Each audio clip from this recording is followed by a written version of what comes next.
Okay, good afternoon, everybody. Welcome. As you can see, the IMB people don't like the spotlight. They like to stand there. My name is Suresh. I'm from IIM Calcutta. We love the spotlight, so I'll stand here.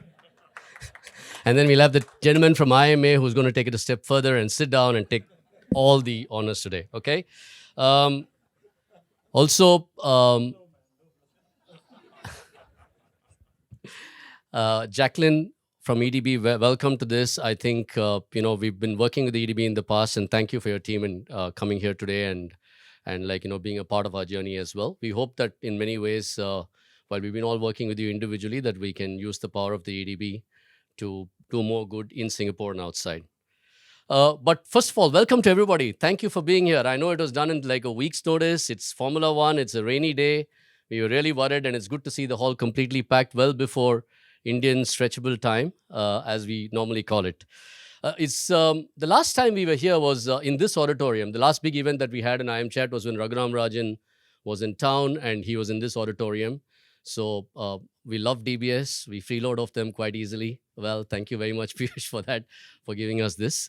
And before that, we had Indra, who was also here at the time of the Formula One. And what we've realized now is that a lot happens in Singapore in this week. And from next year onwards, we're going to plan for it. So the Formula One next year, there'll be an event, guys. So just put it into your calendars now. Obviously, COVID was difficult. I don't think I can say that story any better than the video did.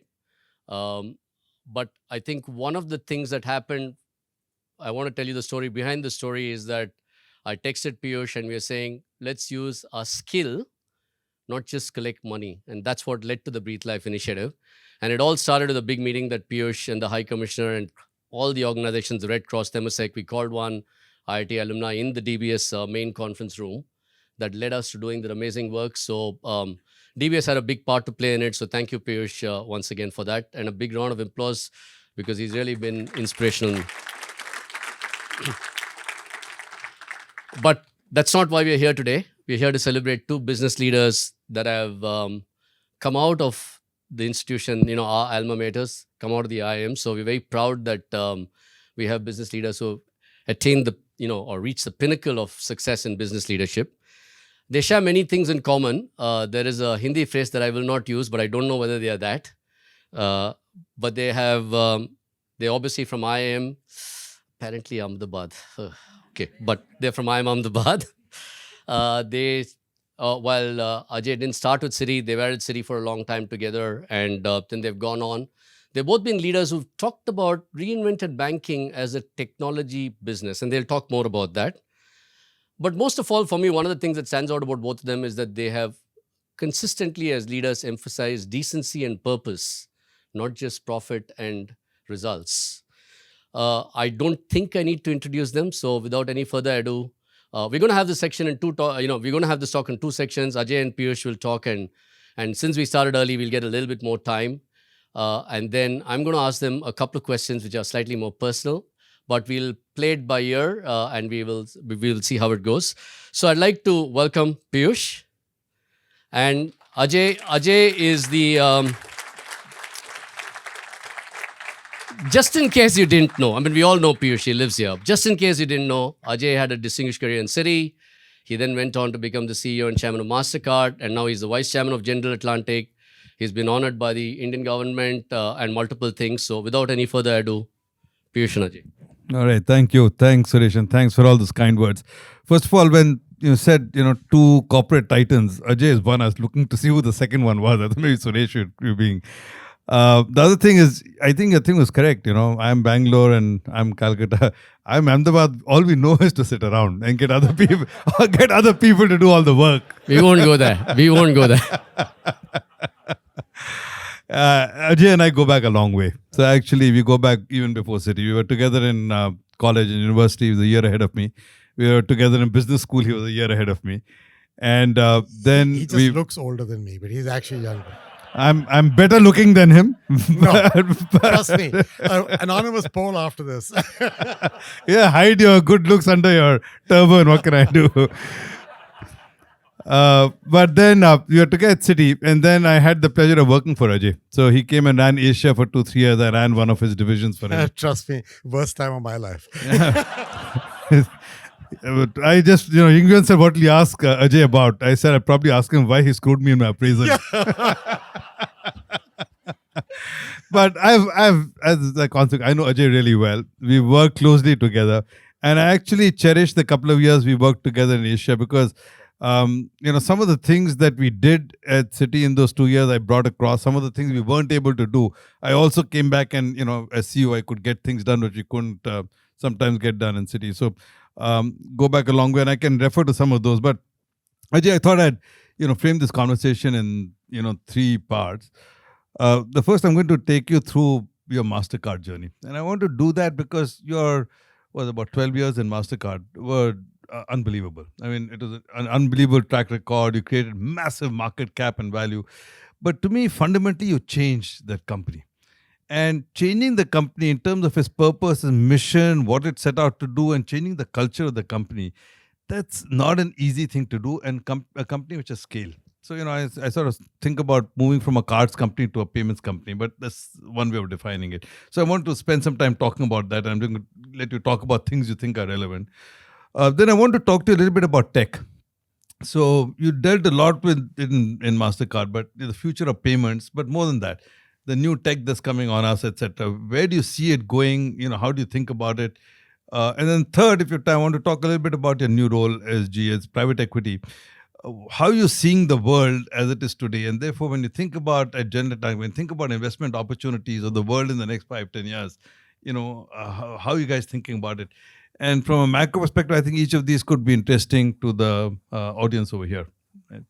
So why don't we get straight into the Mastercard story? You quit Citi a month before me or around then, right? Yeah, about a month and a half. Yeah, so I quit Citi because you quit Citi. Yeah. But when you went into Mastercard, it was a very different kind of animal, right? And so changing it required first thinking about what you wanted it to be, then, dealing with a board which was sort of also needed refreshing in terms of thinking, a management construct. So you want to describe your journey and the big milestones. When you look back, what were the big things you think got you to where Mastercard finally got to? So, by the way, I've known him since I was 16 years old. So I'm now 62. So it's been a long time. And it looks longer to me. That's yeah.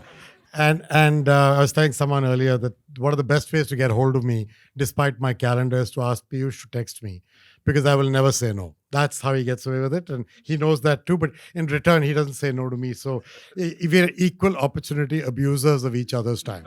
Right? The Mastercard question. So Piyush, I think, and you know this well, but life is 50% luck and 50% what you do with the luck when it goes by you. If you seize it, you look at both of us. When we left Citi, it was in the throes of the financial crisis. We had navigated Citi Asia through it. We had done some new things for the bank, which, as you said, you were able to replicate, and some things we couldn't do, which we wanted to do. But we both ended up joining what was at that time much smaller, lesser known organizations. And we've both done well there. And we can look back today and say, "But what a great job we've done."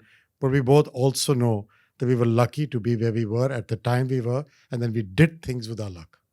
And a lot of people discount that in their lives. I think Mastercard, to me at least, was at the junction when payments were moving from cash to electronic. And we created the tailwind to make that possible. I think if I had joined 10 years earlier, it would have been way more difficult to do what I did at Mastercard than this particular decade. So that's kind of one angle to it. Having said that, I could have sat there and coasted because the Mastercard I joined, and you're going to laugh, he knows the story, was a retirement club for bankers who no longer wanted to be in a bank. And they would get sent there and transferred there.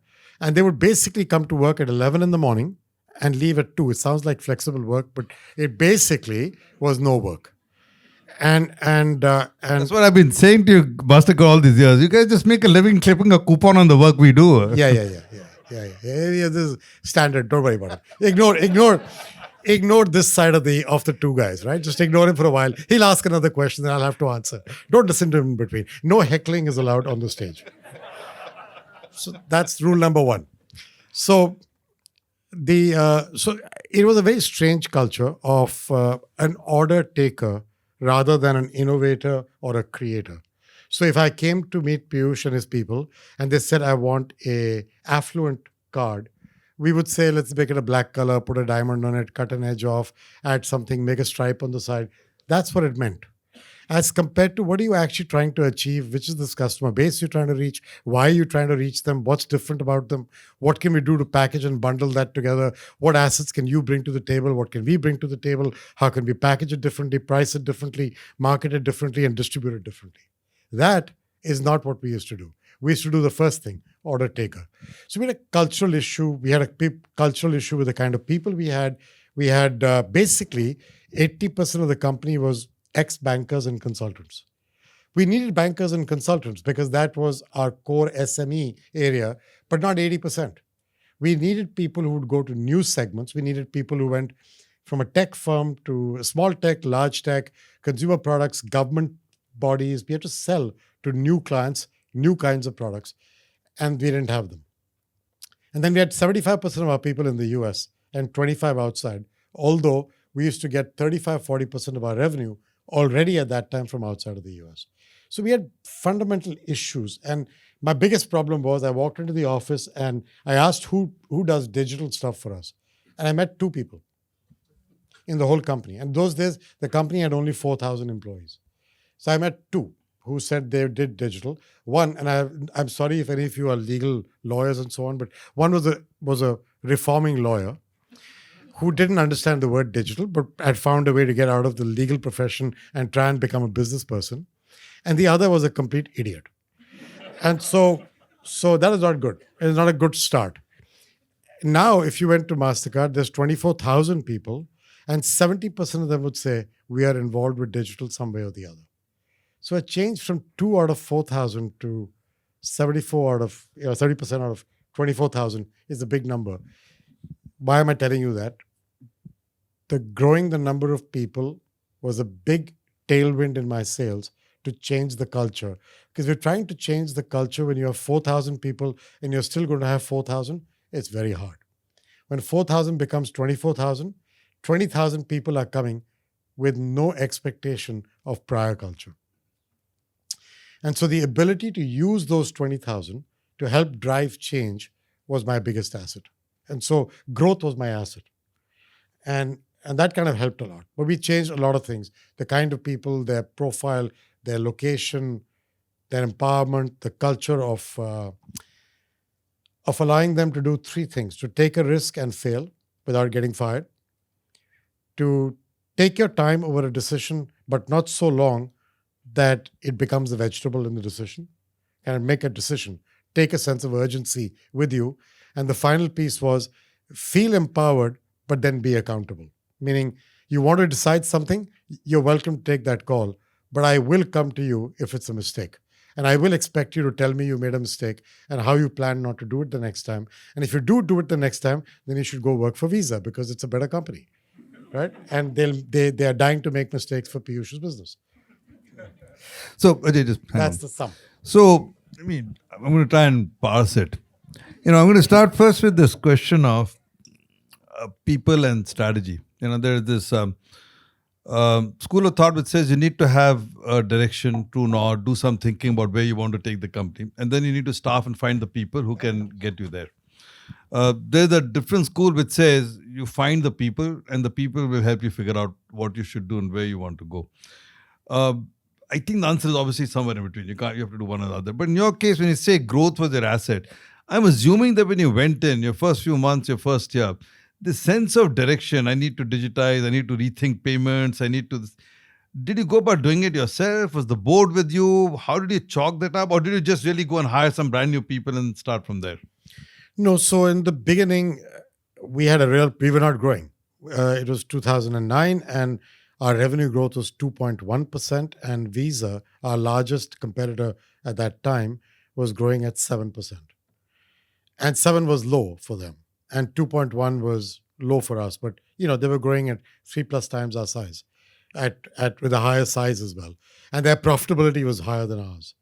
And so that was kind of like a burning platform, even in a direct competitor sense. What I think did help was a early realization when I met banker clients as well as regulatory clients who kept telling me that the interpretation of the business we do is that we sit at the heart of commerce, but we are like vultures sitting at the heart of commerce. We charge a toll each time you go by. You called me heckling. That's what I said also. But I'm saying it. You're not allowed to say it. So heckling is when you interrupt me to say it. When I say it about myself, it's the truth. And the truth will set you free.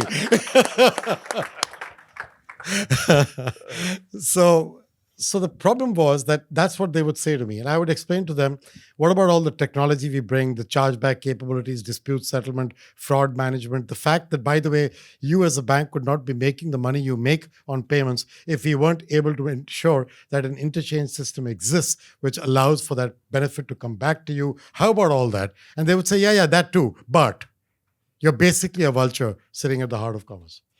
That's a pretty bad reputation to have. And that was because I don't think we were either communicating what we did and the value we brought to the ecosystem, nor were we understanding what the ecosystem really was in its changed form over the years.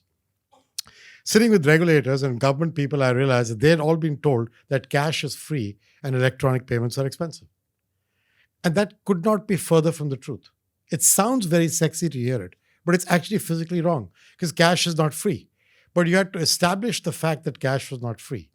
So we actually got, including the SMU, did some studies for us, but a number of universities around the world did independent studies, which I commissioned in my first 6 months, on what the cost of cash in an economy was. And the conclusion was that between the cost of printing, distributing, and delivering cash for the central bank of a country and the security required to do it. I mean, one of the best businesses I ever said you should be in is the business of Brinks, which is this thing that used to deliver cash in armored trucks, because as economies grew, people needed more cash. And, these guys used to go and deliver the cash in every ATM and branch. And it was an unbelievable business at one time. That is the business of cash, the cost of it. And that did not include, that is the physical cost. It did not include theft in a store. It did not include, for example, if you go to a retail store in the US, why do they have a camera above the cash register? It's because they want to make sure that there's no theft being done by the employee itself of cash. Cash is fungible. When you move it from my pocket to Piyush's pocket, which has been happening for many years, I no longer can claim that it's mine because it's fungible. It goes to him. But if you do it on my card, I can get it back, particularly if it's a DBS card, because then he'd be worried about stealing my money. So the point is that cash is fungible. When you establish those numbers, Piyush, it did not even include the worst cost of cash, which is the cost of doing things illegally across borders and in a country. Tax evasion, cross-border issues with drugs, guns. I mean, I remember saying this to the US Treasury Secretary at that time. Guns were showing up in Mexico with American markings during the drug wars of that period. And drugs were flooding American schools and American colleges, and every kid was getting exposed to them at that time. And I said to him, you really want to convince me that this is happening in exchange for an HSBC wire transfer? You want to convince me the drugs are coming here with legal money and the guns are going with legal money? You can't. It's cash.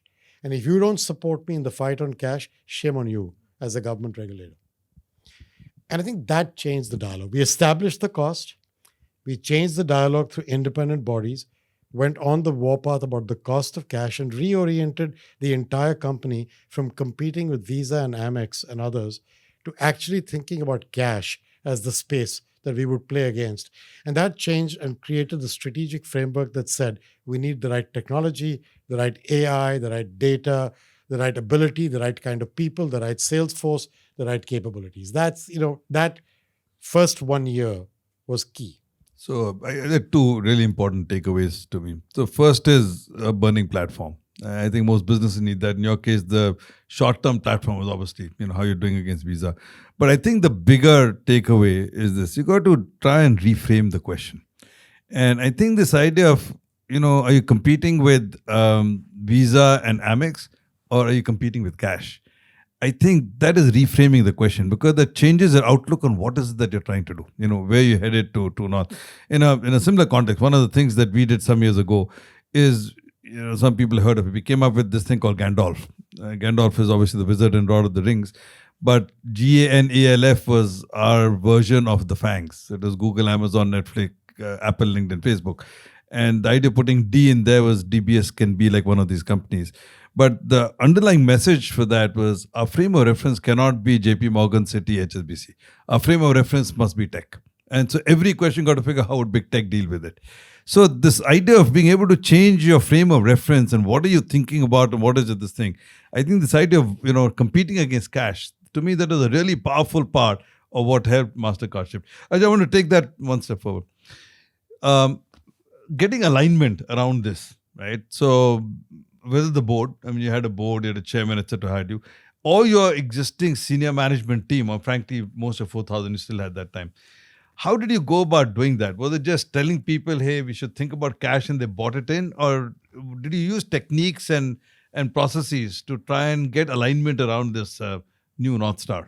I mean, there were three obvious constituencies I had to work on. Inside the company, our own people. The board, because I was going to ask for a change in the way we aligned money and resources. And all the investor community. Because at that time, our market cap was around 20 billion. And that is not a bad company, but it's 20 billion. And I had ambitions of getting to 100 billion. That was the limit of my imagination. And when I had left, it was 360. So the change of... No wonder I can take money out of your pocket. In fact, that's one of the reasons why he's so rich. I mean, just wish this guy would let me keep my money. I would be richer too. But distract. He's again heckling. You see what I mean? He has the way of heckling. So... And then go back to the three back to that point. Investors board and... I had three constituencies I had to work with. The investor community was, hey, wait a minute, Visa's operating margin is higher than yours. Their growth rate is higher than yours. And you're trying to explain to me that doing something about cash will make it better. Let me digest that. The board was like, hey, wait a minute. The investors are saying that. And you're telling me we should take capital and expenses and put it into something that's intangible, fighting cash. And the employees were the only ones who said, actually, maybe there's something here. And that employee base aligning with me was very helpful. Piyush, I didn't change, as you recall, I didn't change anybody in senior management for the first 2 to 3 years. And my reason for that was I was the outsider. I didn't understand the innards of the company. I didn't know where the dead bodies were buried. I wouldn't be able to find them. And I wanted to ensure that senior management stayed with me through that journey with their expertise. But in the first 2 years, of the top 200 people in the company, 82% were new to their role by the time the second year was done.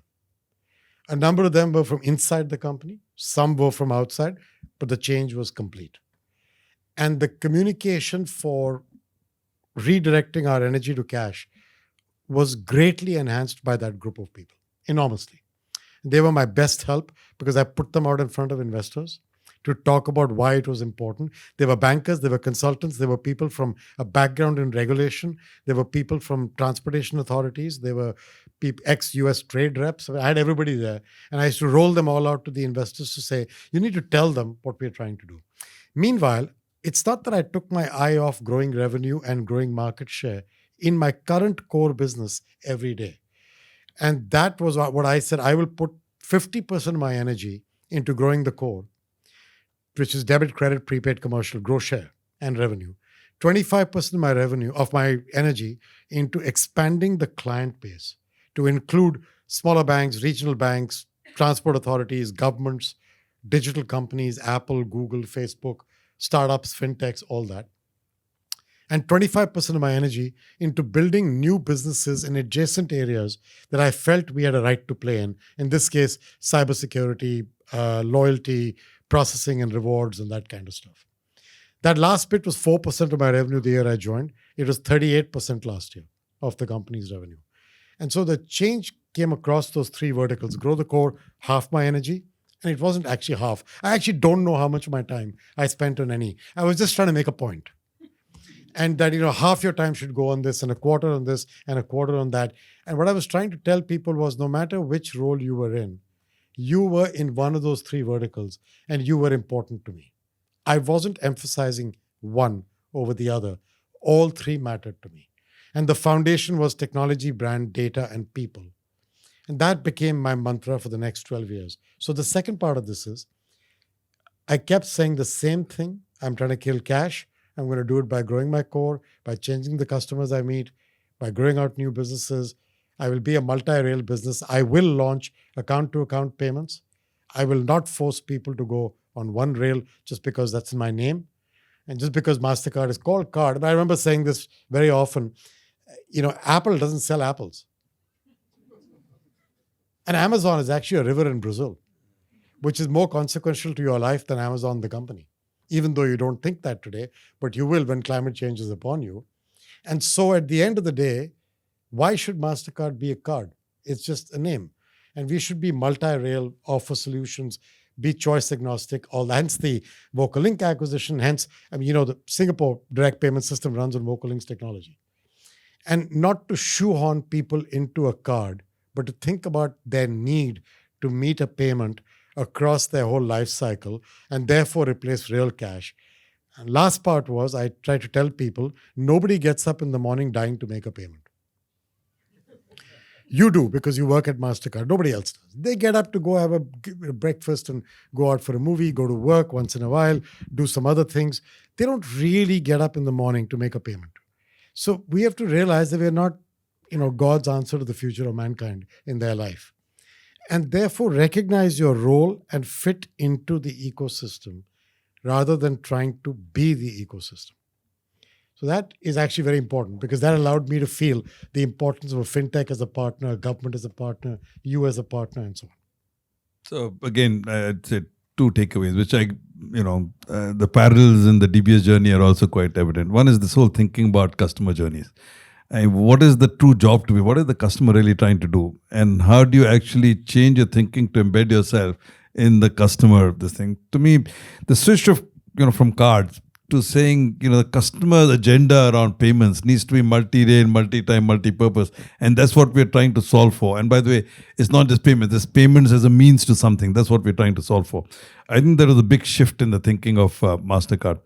The other thing Ajay pointed out, which is true for any leader, actually most of you probably see it as well, I think is one of the biggest things you got to do in a job is to figure out how to make the trade-offs and the trade-offs between the short term and the long term. Those are the biggest trade-offs, whether it's around capital allocation or time allocation or energy allocation. And the truth is you got to do both. In his case, he broke it into three, but fundamentally you have to do both because if you're not thinking long-term, if you're not thinking about, where is the future going, what's the new technology, how do I find adjacencies, etc., you can't grow. But if you're just thinking about that and you're not worried about your core market share and your growth, you won't be around for the long term. And without a short term, there's no long term. So you'll earn the right to play the long term by making sure you deliver the short term. And so this thing of being able to do both, and think about the balance between the long term and the short term, I think Ajay does extraordinarily well. So Ajay, I'm going to say one last thing on the Mastercard journey before we move to the tech. I worked for Ajay, and I know he's fantastic at building teams, energizing and motivating people. And so people sort of are loyal to him as a person, but they also tend to build an incredible foundation of working together. And so describe to me in general, how do you do that? I mean, part of it is your humaneness as a person and how you operate. But do you have some tricks of the trade that the people might want to think about, or things you think about when you try to galvanize a team? People who come and work from 11 to 2, you're trying to change them to feel proud and excited about building a future. How do you go about doing that? So the humorous side of that 11 to 2 was actually quite funny. In my second week, I just stood at the entrance of the office. I put a clock behind me and I stood there from 8 o'clock and I shook hands with everybody who came in through the employee entrance. And I said, hi, I'm new. My name is Ajay Banga. Who are you and what do you do? And I would look at the clock and then say, hi, my name is Ajay Banga. Who are you and what do you do? And I'd look at the clock. I did that for about 2 days and the word spread like wildfire. This crazy guy is standing at the employee entrance, checking what time you come. Now remember, I don't remember names at all. I'm useless at names, but I'm very good at faces. So I would meet somebody a week later and say to them, I remember seeing you that day at the employee entrance. How are you doing? And that just caused consternation. But That was just me having a little bit of fun. I wasn't really serious about anything there. That was just having fun. So, deeper topic. So I believe with a great passion that people make companies and people make things happen. And that companies are sometimes believe that their products and their strategy and their balance sheet and their fortress and their branches and their factories make a difference. But actually, all of that depends on the people. And unfortunately, when you're the CEO, you may think you're running the company, but in actual fact, as Piyush will tell you, the higher up you go in your career, the less you actually have direct control on the good things that your company does at the real point of contact with the consumer. You think you do. You will try and go and visit consumers in their office, clients, branches, online, call centers. Piyush will try every trick he knows to keep in touch with what's going on. But in actual fact, he doesn't control it because he relies on X, Y, and Z. They rely on A, B, and C. And then by the time this thing reaches down below, it starts with Piyush said this. Piyush said nothing like that. But it's always Piyush wants this. Piyush doesn't want anything. Piyush wants to do better with the consumer. That's all he wants. But it gets interpreted as in a meeting he said this, therefore he must be meaning that. Therefore now we have to, get new chairs in every branch. And he's like, who's the idiot who ordered new chairs in the branch? And then there's this pin drop silence saying, sir, you wanted new chairs. He's like, I never wanted new chairs. That happens to all of us, right, at some stage. So I realized very early that I need that person at the bottom to know what I want without a filtration. So one of the things I do a lot of is I speak to everybody. I'm always accessible. I will return your text or email guaranteed, no matter where I am in the world, within 24 hours. Within 24 hours because of the time difference. If I happen to be and you see it, Piyush used to laugh, I would reply in 10 seconds to people. And I would reply to the junior-most person with the same energy that I would reply to somebody like Piyush, whom I've known and respected for 35, 40 years. And that allows me to cut through the layers. So town halls are one way. But, when you travel, and this is the thing we both do, breakfast with employees who are randomly chosen in the office without any senior present. So I can talk to them, not because I'm trying to find out what a senior person is doing wrong, but so that I don't get filtered with what I get told. Because my job is to solve problems. And I used to say at Mastercard, good news should take the staircase and bad news should take the elevator. Because when you're the CEO, everybody wants to tell you about the good things they're doing. The reality is you don't really want to know that because you know that's happening. What you really want to know is where's the problem. Because that's when your ability to be the good CEO can cut through the problems in the company and solve them. But people don't tell you unless they see you as accessible, safe, and the right person to talk to. So I guess the secret sauce is cut through the layers with a clear vision, repeat it time after time without getting tired. That I just said this yesterday. Weren't you listening to me? That's the worst thing you can say. Instead, you should say, maybe I wasn't clear enough. Let me try again. And repeat it again. And keep trying to simplify the message so the junior-most and newest employee in the company can feel that message with the same passion that you carry in you after 10 years there. And then have simple tools to measure progress. Share the tools with transparency. Don't you have a different MIS from others? The same MIS that says, how are we doing on our journey? What did we agree to do? And how are we all doing on that?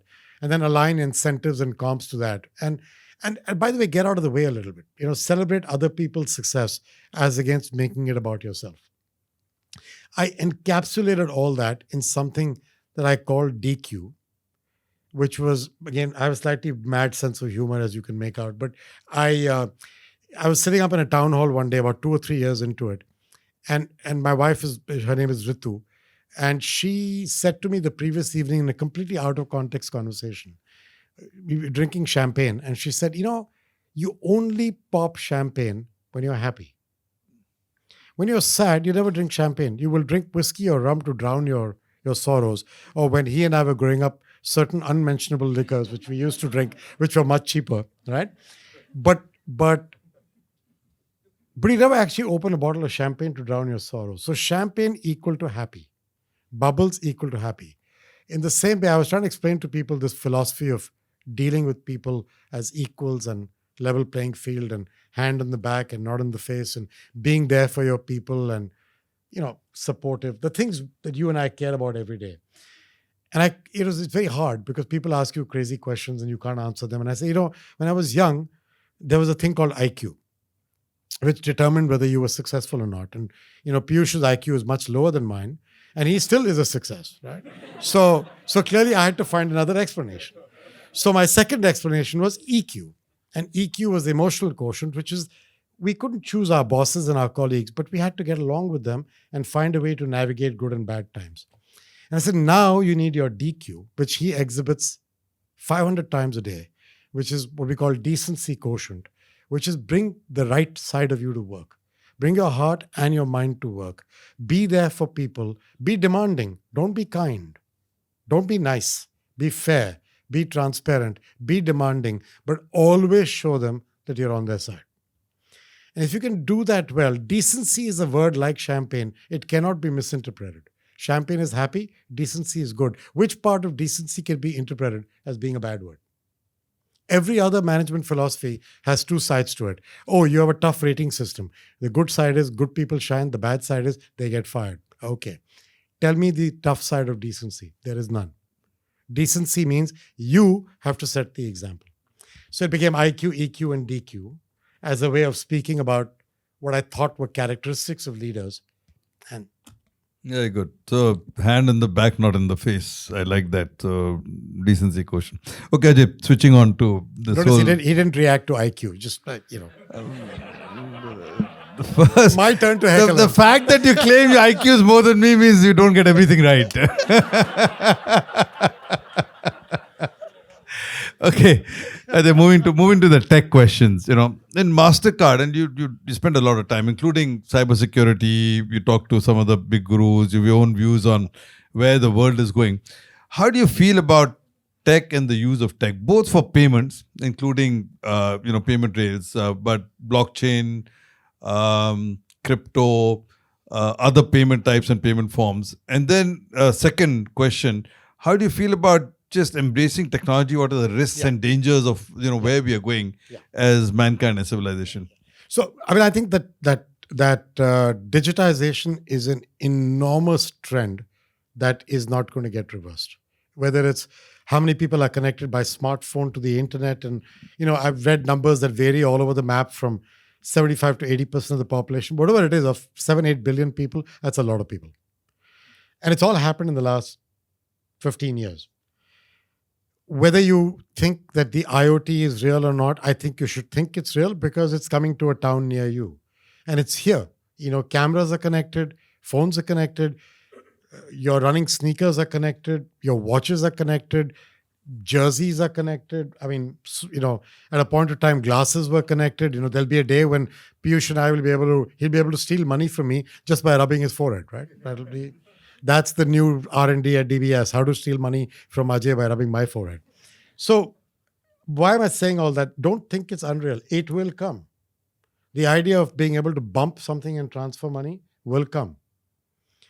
And so embracing technology as your friend rather than hoping it will go away is probably the best thing to do.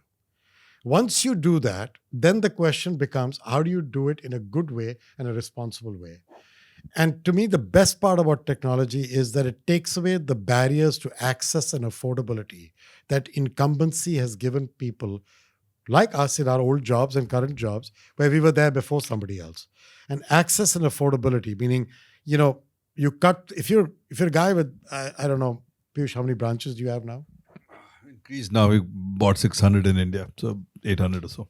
So let's say 800 branches. And you were, earlier days, if you were a new startup, we were bankers, it was always, oh my God, if you don't have enough branches, how are you going to compete? Well, guess what?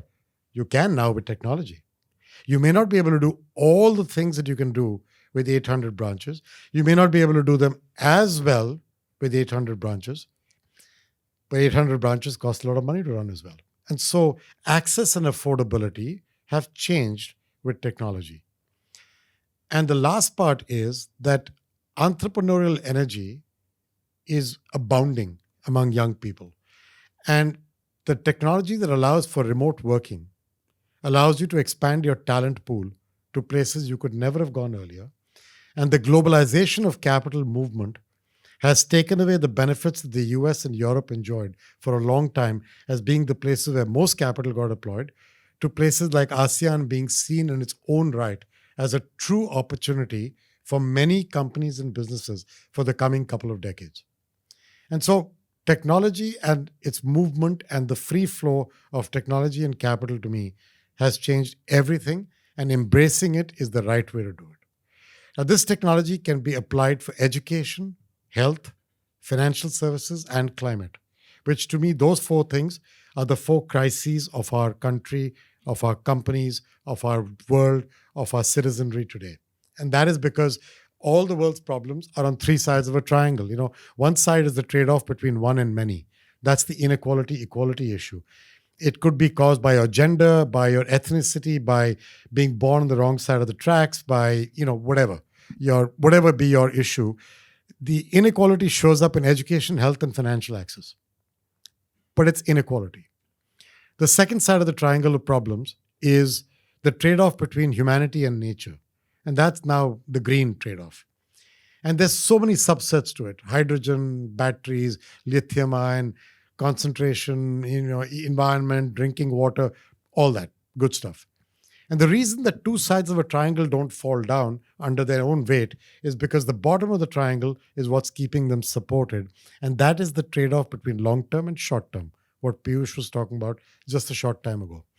Way too many people in politics, in government, in civil society, in companies, teachers, parents, society incents us towards short-termism, while long-term problems exist in the form of inequality and climate.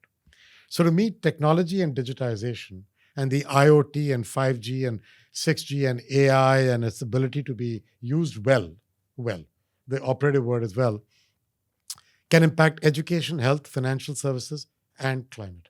So today I was saying in a panel with Tharman that 80% of the technologies that we need to have for reaching our climate goals by 2030 are already with us. We need to get them to scale and become commercially viable. We don't need new technologies to solve for it. And yet, we're not getting there fast enough. So I think, long answer to your question, I think embracing technology in whichever field you be, in financial services, in education, in healthcare, or in climate, in investing or as an operator, you must run towards it rather than hide from it and make it your best friend. Yeah. That's one. Narrow you down to blockchain, crypto. Crypto, and the concept of well. Those three things we must address. So, and blockchain and crypto are connected to the concept of well in a way. I believe passionately in the blockchain because I believe that a technology that allows people to certify that something has happened themselves and enable, therefore, to me, a much lower cost way of committing to the truth behind a transaction, whatever be the transaction, buying a share, paying for coffee, buying a house, stealing my money, whatever it be. That is to me, blockchain is an amazing way of doing that. Proof of provenance for a medicine, blood diamonds, I'm not buying them. Proof of provenance of art. But I could think of so many really good uses of the blockchain. To me, the tragedy of the blockchain has been that the first use that emerged was something called Bitcoin. Bitcoin is bullshit. It just is. It is not a real, it is a asset. Yes, so were pork bellies. You could buy them and sell them, and you could make money or you could lose money. So were tulips. That is what Bitcoin is. I have no problem with that. If you're a sophisticated investor and you're investing your own money, not mine, in buying and selling Bitcoin, go ahead. Just don't make it sound like it's a currency, because that makes people think that it's something they understand. They don't understand Bitcoin. And that, to me, was a travesty of justice that should never have been allowed, in hindsight. Hindsight's 2020. But crypto is a bigger question than Bitcoin because crypto then goes into stable coins. Now, stable coins are interesting. A few months before, the two stable coins that relied on each other for algorithmic trading, one of those guys, investors, came to me at GA. I was sitting there with Bill, who's our CEO, and was trying to tell us the spiel about why we should put money there. And after he finished, I said, listen, let me tell you a story about two drunk people walking down a road. He said, what's the story? I said, each of them were completely going all over the place. But on the average, together, they walk straight. That is what algorithmically traded stable coins mean to me. Two drunk people walking down the road, relying on each other's instability to somehow find stability. Kwan must love you. And I said that. I said, I don't believe, but a fiat currency backed stable coin, that could be interesting. So when you go further down that pathway to a central bank digital currency, which doesn't have to be crypto, just the idea of by the way, a Sing dollar is pretty digital already, as is the US dollar, right? At the end of the day. So I don't know exactly what this central bank digital currency will be, but the idea of a fiat backed or a sovereign backed currency that enables simplicity of transactions with least friction and therefore enables you to lead your life better, that I'm a fan of. And so blockchain through that is a big deal. Actually, Mastercard, we invested a lot of money in IP in this. We, at one time, were the largest holder of patents in the space worldwide. I don't know if that's still the case, but we were. And so that's my belief in that. Now, with the well angle, Bitcoin is a bad example of using technology and corrupting its use, and unfortunately casting all the technology under a gray spell. And I think our job is to get past that, to recognize the value of blockchain and digital currencies and not lose sight of them. I think there's enormous potential there for everything from settlement to transactions to, as I said, proof of provenance. AI is the next big issue there. And the ethics of AI and the management of that data and ensuring that algorithms are not biased in their own way, or even worse, that you could embed human intelligence inside robots, in theory, with enough AI. I'm not so sure about that. I kind of feel like that could be the Bitcoin example of blockchain. And so I feel like we should be careful on how we build the building blocks of liberating technology to what it could do. And I'll end with the internet being an example of that. To me, the internet has changed all our lives in our lifetime, let alone my children's lifetime. Completely changed it. But the internet was designed for transparency and ease, not for security and safety.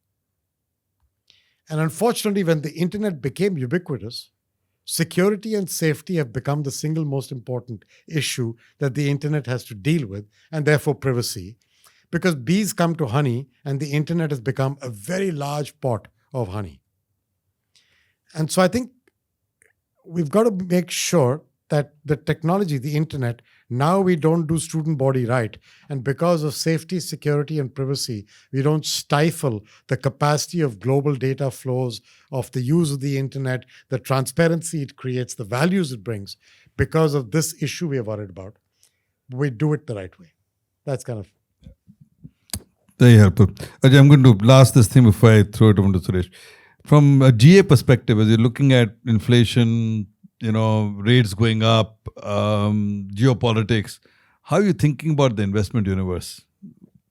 So, we're a growth equity firm, meaning we don't really invest very early stage and we don't do buyouts. We're a minority position. We invest when an entrepreneur is doing something good, has got a scalable business model. We put money at it to get global scale. We put money at it to get better technology, human resources. That's our business model. 40 plus years, 20% plus return through the cycles, a few verticals we focus on, all of which have secular tailwinds behind them, education, health, financial services, all powered by technology. That's the firm. That firm had a very difficult time over the last 2 to 3 years being able to invest. Because in my mind, what happened over the last 2 to 3 years is there was a gold rush into the space and momentum players began to enter. And essentially, if I had dinner with Piyush and meeting him for the first time, and I told him I have a dream of this idea, By the evening, he would give me $100 million check to convert my dream into reality. And then I told him I don't want the 100 million. And he was so desperate, by tomorrow morning, he would say, let me give you 500 million. And I said, Piyush, you don't understand. I don't need your money. And by the evening, it would be 5 billion. You need to take this money from me because without me, you won't make it happen. Read WeWork. Read all of these. Due diligence on these deals went out the window. People were underwriting transactions in 24 hours. If you can do due diligence on even a startup in 24 hours, I will give you a medal. It's not possible. So therefore, due diligence was not happening. Deals were being underwritten at obnoxious asset prices.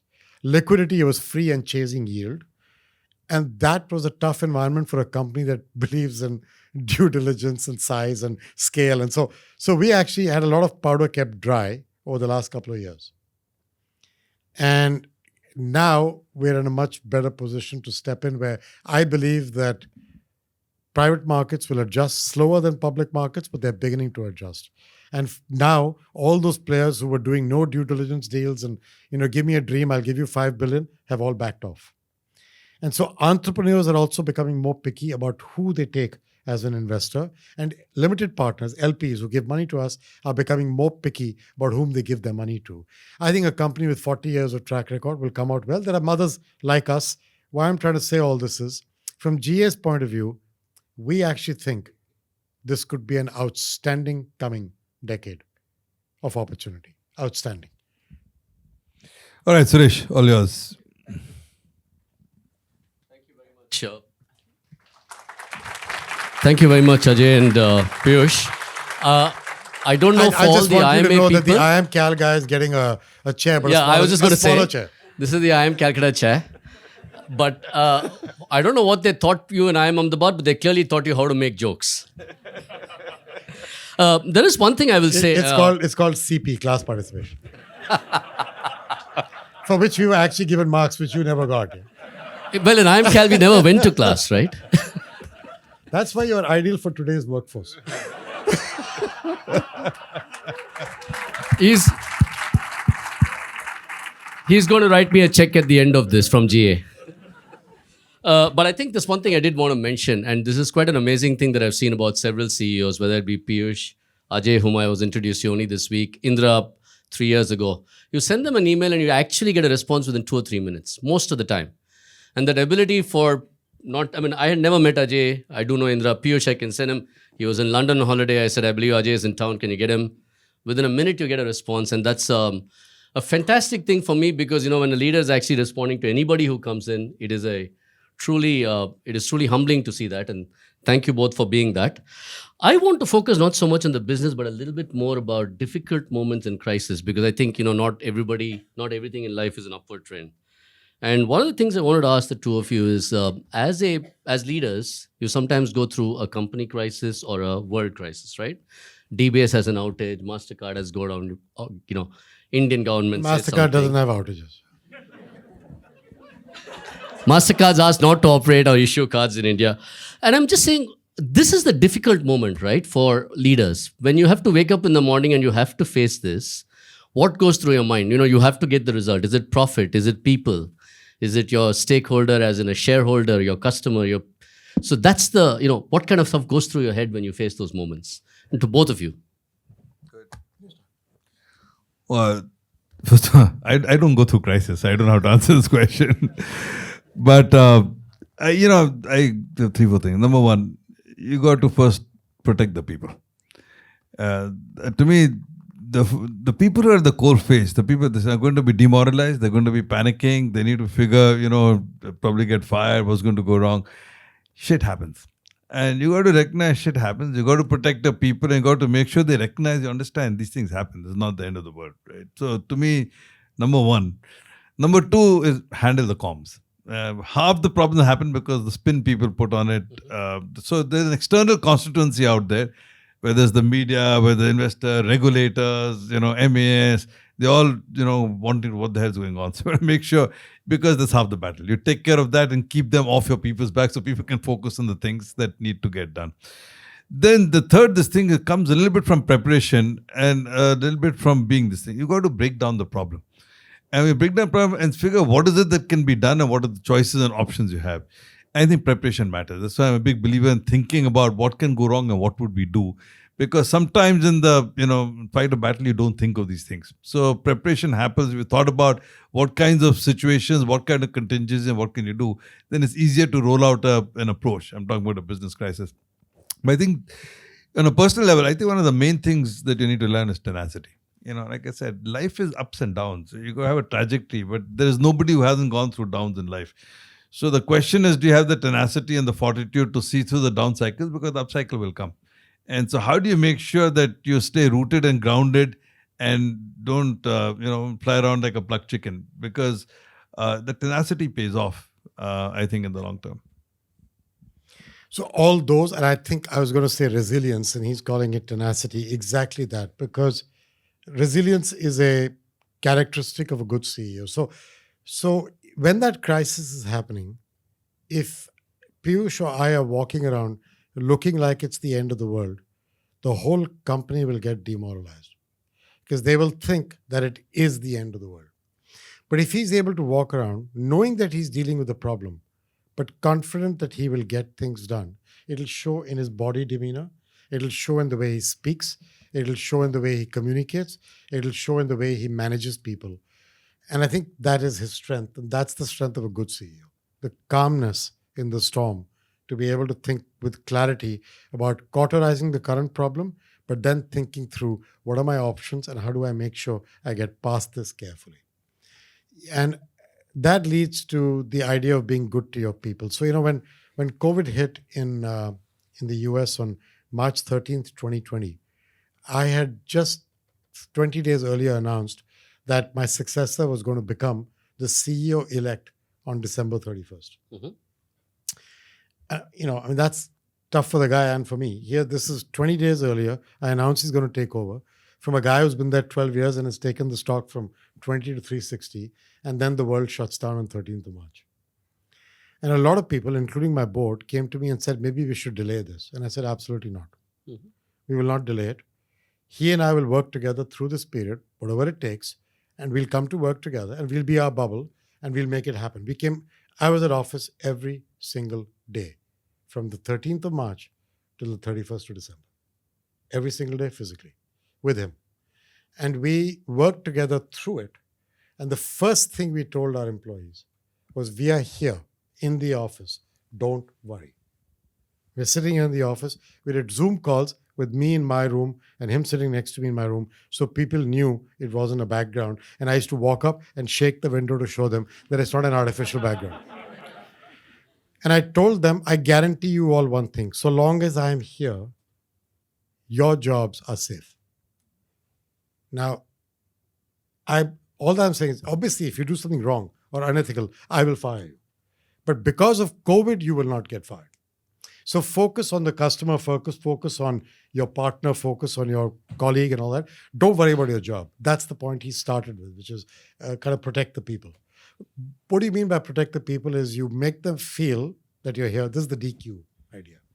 So there's wonderful takeaways. Protect your people, communicate externally, resilience, and stay calm even if you're suffering. You're boiling inside, but I'm just going to talk also a little bit about your own journeys as professionals through this meteoric rise that both of you have had.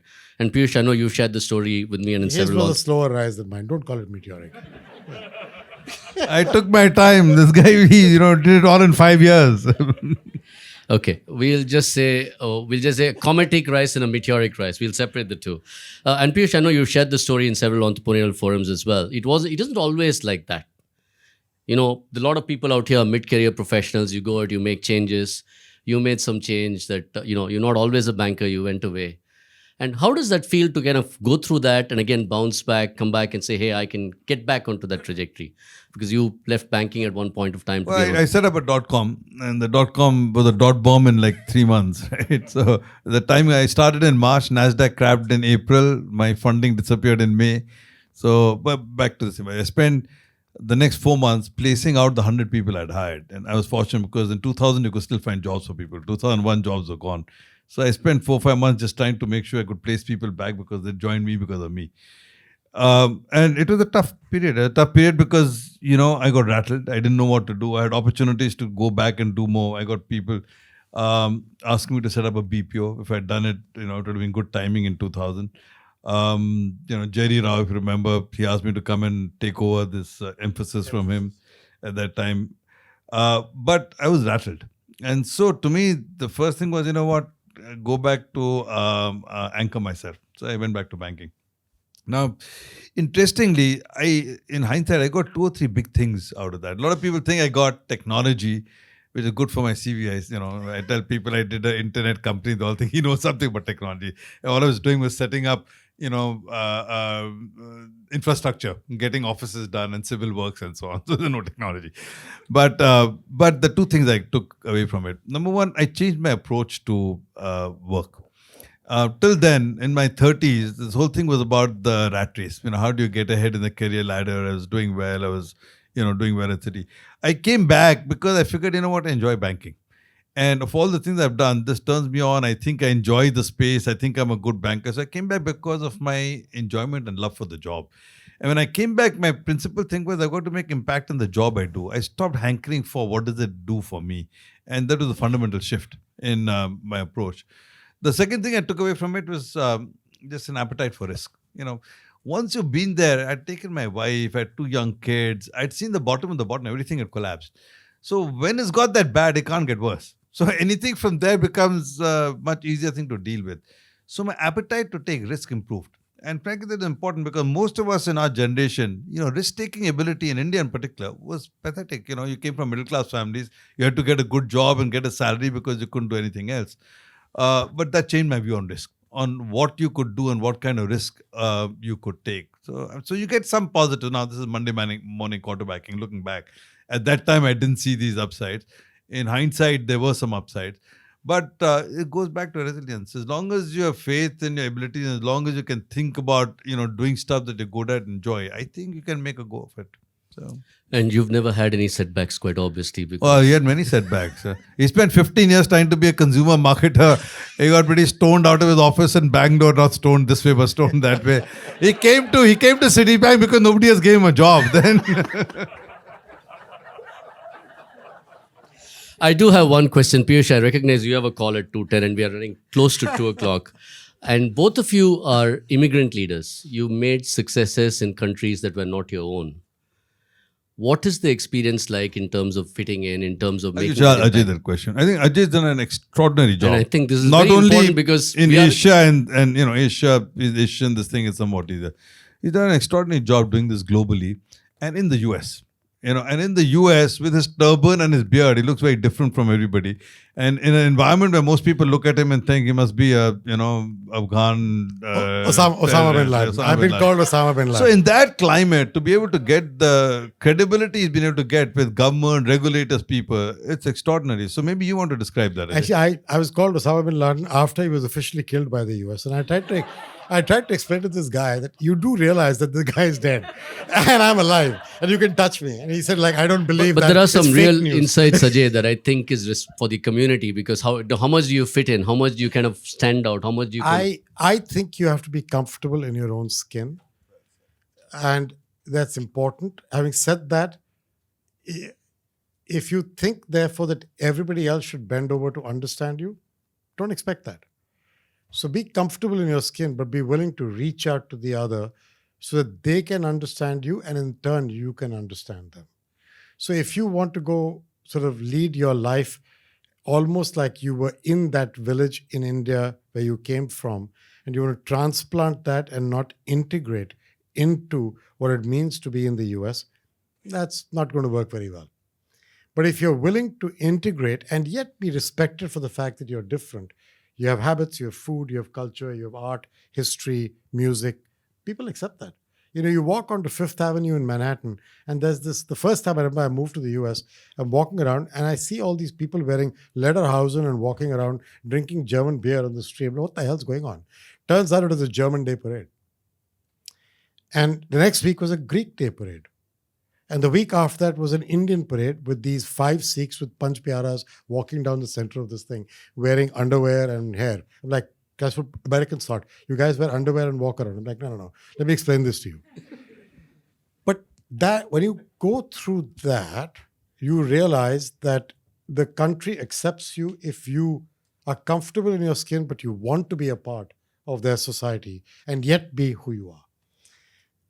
And I don't know any other. Look, I look what I look like. I'm not going to change it. It's too late to change it. So it is odd when you walk into a room of CEOs in the US, it is hard because it's different from you. You just have to take it and move with it and not allow that to be dictate who you are.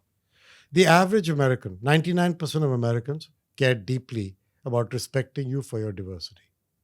Don't be mistaken. Don't get taken in by Donald Trumpism and the like. You will find in the smallest city in America, people will come up to you and say, where are you from? What do you do? Who are you? That kind of stuff. And if they are rude, and if I don't know if Piyush has a minute, but I'll give you a story which tells you how deep this goes. Many years ago, I was working at Citibank in the consumer finance business, which was subprime, Citi Financial. I think it was still called commercial credit at that time. And I was running it, and I used to go to these small towns where we had branches in a company plane with these 4 other guys who were employees of mine, a guy called Mike Knapp, who he knows, and 2-3 others. Big guys, white guys, and I walk out. And there's this young kid rolling a red carpet where the plane staircase comes down. Halfway of rolling the carpet, I step out. He looks at me, he stops rolling the carpet. Says to me, where are you from? I said, New York City. So he halts and he says, they have people like you in New York City. Completely straight face. So I said, yeah. He said, where are you from originally? I said, India. So again, he halts and he says, oh, where are your feathers? And I said, feathers? Then I said, oh shit, he's talking about Red Indian. You know those guys that like, those guys. So I said, no, wrong Indian, Christopher Columbus. I tried to explain the whole thing. He thought he was coming to India. He ended up in America. He found these guys. They were called Indians. They're not actually Indians. They're Native Americans. I'm the action. I go through all that. The guy looks at me like I have 7 heads and says, whatever. So I go into, it's Dodge City, Kansas. No, but did he unroll the red carpet or take it away? No, he left it half. So I go to Dodge City, Kansas. I come back in the evening. He's lined up a shoe shine guy to polish my shoes, not for the other 3. He printed out 42 pages about Indian religions, including the Golden Temple and Sikhs and how they're different from Hindus. And he spent the whole 4 hours reading it. And when I arrived back, he told me, I owe you an apology because I didn't understand, but now I do. And if you don't mind, I'd like to keep in touch with you. Wow, what a story. That young man is working at Mastercard. That is wonderful to hear. And I know Piyush really has a call at 2:10. So I think on that wonderful note, I would have loved to take questions, but we have to let go of Piyush. I hope all of you had a great time with these 2 great people and lovely sense of humor. Thank you very much, Ajay and Piyush. All right, thank you, Ajay. Thanks so much for doing this. Actually, the only thing, Ajay we were going to have lunch. I don't know, forget lunch. We'll do this together with everybody else. So thank you. I hope you got something to eat. Otherwise, I'll give you some lunch. Thank you.